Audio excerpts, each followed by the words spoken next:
Welcome to The Explainer. Today, we're basically putting on our detective hats and acting as textual investigators.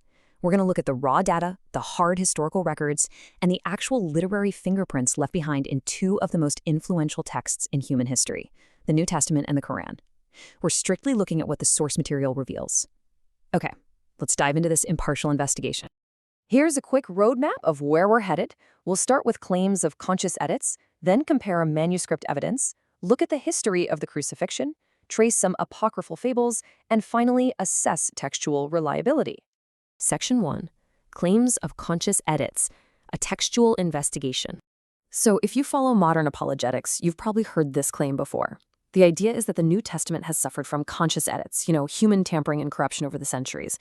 Meanwhile, the claim goes that the Quran has been perfectly preserved word for word since it was first written. It's a huge claim, so we really have to ask the question, has the Bible actually been consciously edited and corrupted over time? To answer this neutrally, we're relying strictly on raw data from textual criticism, which is just the science of analyzing how ancient documents were copied, alongside hard archaeological discoveries. Section 2. Comparing manuscript evidence, the transmission process. Let's start by looking at the New Testament. 5,824. That is the massive number of surviving, independent Greek manuscripts of the New Testament that we have today. And hey, if you include other early languages like Latin and Syriac, that number jumps to over 20,000. To put that into perspective, the average classical Greek writer has, maybe fewer than 20 surviving copies? If you stacked those up, they'd be about 4 feet high. But if you stacked the New Testament manuscripts, that pile would be over a mile high. And this brilliantly illustrates the unprecedented wealth of raw data available to scholars. It allows them to cross-check and reconstruct the original text with incredible accuracy. Let's compare how these texts were actually transmitted. The New Testament spread like wildfire across the ancient world. It created this multi-stream, completely unsuppressed transmission. Since there was no central, overarching authority destroying copies, variations naturally occurred. Mostly just minor spelling differences and things like that. But because we have this massive web of independent documents, the original text can be easily reconstructed. The Quran's history, as our sources point out, is actually quite different. The historical record shows that the Caliph Uthman gathered up variant readings of the Quran, established one standardized version, and then systematically burned and destroyed the differing manuscripts. So that uniformity we see today isn't necessarily due to a perfect, miraculous transmission, but rather the historical suppression of variant texts by a governing authority. Section 3. History of the Crucifixion. Looking at corroboration. Pivoting from manuscripts to actual historical corroboration, we're going to focus on the most pivotal, verifiable disagreement between these two texts, and that event is the crucifixion of Jesus of Nazareth. These texts hold fundamentally opposed views here. The biblical view heavily documents and affirms the crucifixion under the Romans as a concrete historical event. The Quran, on the other hand, which was written some 600 years later, explicitly denies this event. In Surah An-Nisa, it claims it only appeared so to them. So the question is, what does the independent historical data say?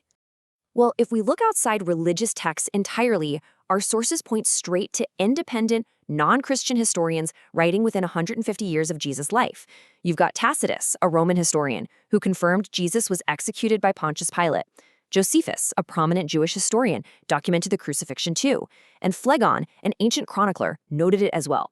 The thing to remember is these men had absolutely zero motivation to invent or support Christian claims. So the crucial point is that secular history overwhelmingly corroborates the New Testament's account of the crucifixion, which directly contradicts the Quran's later denial. Section 4. Tracing the apocryphal fables, literary fingerprints. This brings us to the climax of our explainer. If the Quran contradicts established first-century history, where exactly did its unique stories come from? Let's move to and see how this builds our understanding as we act as source critics. We're going to map 3 specific Quranic events straight back to their actual apocryphal origins. We're looking at Abraham surviving a fiery furnace, Jesus speaking from the cradle, and Jesus making live birds out of clay. This historical trail on these is absolutely fascinating. Okay, let's start with Abraham. Surah 21 in the Quran tells this dramatic story of Abraham destroying idols, getting thrown into a blazing fire by angry idolaters, and miraculously surviving. But when source critics look at this, they trace this exact story back to a 2nd century Jewish folklore from the Midrash Rabbah. So how did it get into the Quran? Well, it turns out a scribe mistranslated the Babylonian city Ur, which is where Abraham was from, because the word Ur also happens to mean fire in Babylonian. That simple translation error birthed a Jewish fable about Abraham surviving a literal fire, and hundreds of years later, that fictional fable was recorded as historical fact. Next up, consider Surah 19. It features a story where the infant Jesus speaks in full, articulate sentences from the cradle to defend his mother Mary. Now, you definitely won't find this anywhere in the New Testament eyewitness accounts. So where does it come from? You'll actually find an undeniable literary parallel in the first Gospel of the Infancy of Jesus Christ. The catch? That document is a well-known apocryphal fake. It was written well over 100 years after Jesus lived, and it's filled with myths and legends. Yet there it is, mirrored right in the Quran. And that leads us to our final literary fingerprint. Surah 3 describes Jesus taking soft clay, shaping it into a bird, breathing on it, and it coming to life. Now, what's really interesting about this slide is that this exact narrative is mirrored perfectly in the Thomas Gospel of the Infancy.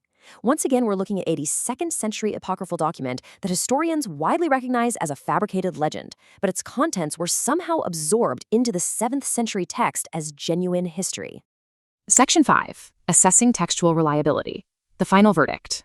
So let's take a step back and look at the whole picture. When we strip away the tradition and look purely at the raw data, the thousands of unsuppressed manuscripts, the secular historical corroboration, and those undeniable literary fingerprints of 2nd century fables, how does it change the way we view the origins of these ancient texts? Does it make you rethink those claims of perfect preservation versus historical reliability? It's a pretty profound question. I really invite you to dig into these sources yourself and keep exploring. Thanks so much for joining me on this explainer, and keep asking the big questions.